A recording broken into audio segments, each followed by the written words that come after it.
I suppose most of us haven't heard of the ancient Ganges River outside of Philippi, but sometimes it's called the Jordan of Europe. And that's for a very good reason, because it was here that Europe's first convert was made to Christianity. Lydia was with some other people praying on a Sabbath morning when Paul and Silas showed up.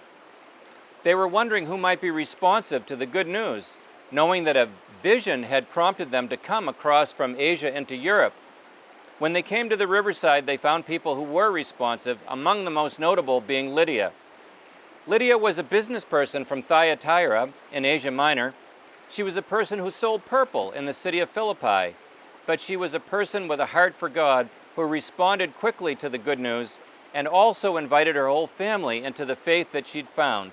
She asked Paul and Silas to baptize her, and her whole household was saved. Well, the story of Lydia takes place in Acts chapter 16, and it has a couple of bookends to it. The story of Lydia's conversion and her household baptism is bookended by the jailer in Philippi, who is afraid of losing his life or even might take his life because of the earthquake that opened up the prison with Paul and Silas. He literally says to Paul and Silas, "What must I do to be saved?" And they tell him the good news about Jesus, and he comes to faith. He brings Paul and Silas into his home, and then his whole household is baptized. So there are two stories of faith and baptism that include a household. There's another bookend that relates to Lydia, and that is in Acts chapter 16, verse 40, we read that after Paul and Silas came out of the prison, they went to Lydia's house, where they met with the brothers and encouraged them, and then they left.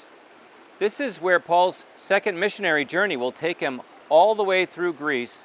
They're going to go through Thessalonica, through Berea, and down to Athens and Corinth and Cenchrea.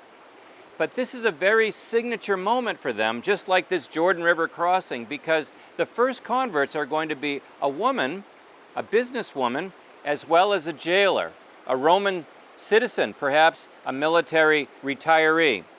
And this is going to be Luke's way of getting you used to the idea that although the gospel is going to the Jews first, there is an unusual responsiveness among the Gentiles.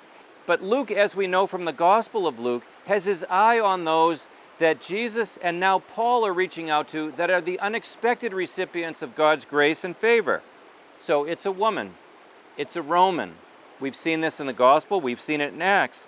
And what happens when Paul goes from here to Thessalonica? It says that a large number of God-fearing Greeks and not a few prominent women are going to respond. This is something that we've witnessed in the Gospels, that wherever Jesus and the apostles went, there were female disciples, there were followers and patrons who supported the ministry financially and emotionally and relationally. And this is what's happening as the gospel goes out. The house churches that are the bridge between the synagogues and the later buildings that were the churches, these house churches were often in the homes of faithful and prominent Greek women who came to faith, and they offered up their homes and their households to be the basis for the early church.